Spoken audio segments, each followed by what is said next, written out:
Loud speaker அக்கா, நீங்க அவ்வளோ நல்லவங்களா? இப்பதானே தெரியுது. சரி, இருந்தாலும் நான் ஒரு கேள்வி கேட்கறேன், பதில் சொல்லிட்டு போங்க.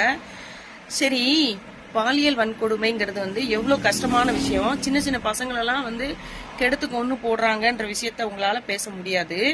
அப்படி ஒருவேளை பேசினாலும் அதுல என்ன பிரயோஜனம்னு யோசிக்கிற அளவுக்கு உங்களுக்கு அறிவு இருக்கு. கரெக்டா? அறிவு இருக்கு. அரசுக்கும் இதுக்கு என்ன சம்பந்தம்னு நினைக்கிற அளவுக்கு உங்களுக்கு அறிவு இருக்கு. அப்போ விஜயண்ணோட விஷயத்த பேசுறதுக்கு மட்டும் உங்க அறிவு எங்க போச்சு?